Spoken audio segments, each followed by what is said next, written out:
There are many swords in SFOTH reforged. Some can freeze you to death, while others burn you alive.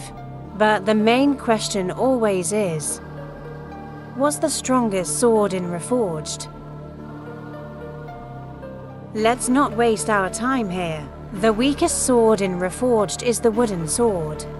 It does a pathetic damage of 8 slash and 12 lunge, totaling to only 18 damage. The sword can only be obtained through the punching bag badge, in which you have to die 100 times. Obviously this sword is a joke and you should never use it unless you're a masochist. Next up we got the Ice Dagger, a sword that does 10 slash damage and 17 lunge.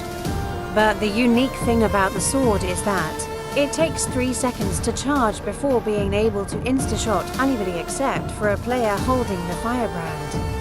But the reason it is not used often is because the range is very small. And if you insta-shot anybody with the Ice Dagger, it has a small cooldown before it can insta-shot again. In our 13th place is the Firebrand, a sword that does 15 slash damage and 27 lunge.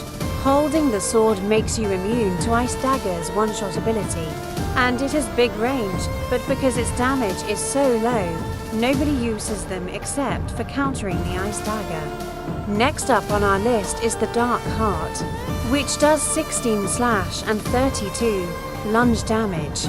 It's a bit smaller than the average sword, but nothing too significant. Whenever it kills someone, it scatters the body parts and heals you. Fun fact, it used to be my main when I first started Reforged. Number 9 is the classic Link sword. It does a slash damage of 30 and lunge damage of 20. No special attributes since it's the default sword. And it's alright for a starter sword. Our next sword is the Sky Dagger. It does 20 slash and 30 lunge damage. This sword is very fun to use. It gives you a double jump and increased speed. But because the range is small, you have to get a bit creative. But either way, it's pretty good for catching up to a player. Our next reforged sword is the Void Caller, which has a slash damage of 22 and lunge of 28. It also has the ability to parry any attack by pressing Q, making the parried player unable to attack and slowing them down. It is very, and I mean very, fun to use. It only sucks when you don't land the parry, but that's just a skill issue. Number 6 is the Earth Splitter, and it deals 20 slash damage and 32 lunge. It also has the unique ability to pierce through shield orbs, and it deals extra damage to people with slate skin. Our sword in 6th place is the Wind Force, 18 slash, 36 lunge. The ability it has is to push the enemy really far away, and it's really hilarious. The range is big, so it's a pretty decent sword. Did you know? Old Robux go boing boing, yes? Wow.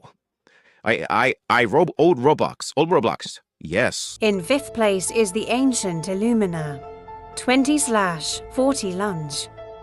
The uniqueness of Ancient Illumina is that it lunges you vertically, but unless the player is not a green bean, Forsaken cosplayer, or a bacon hare, they're not falling for the ambush.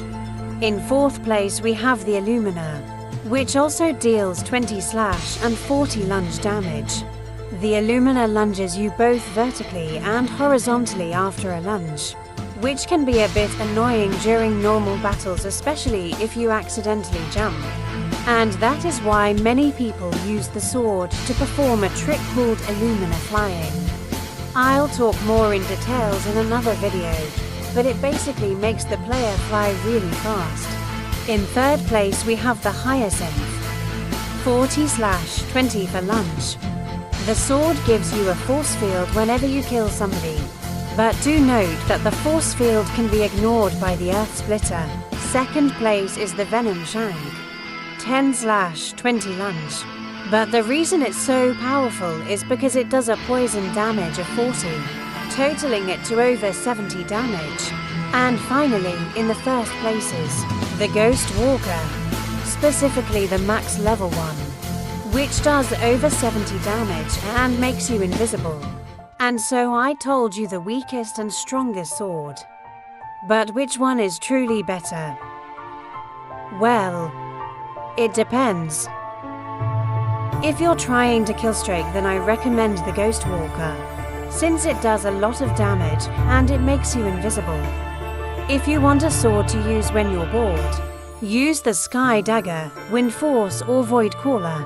And if you're doing casual sword fighting, then pick Linked, Dark Heart or Hyacinth. And remember, it's always your choice on which sword you want to use. And with that, thank you for watching the first episode of the Ultimate Sword Fighting Guidance.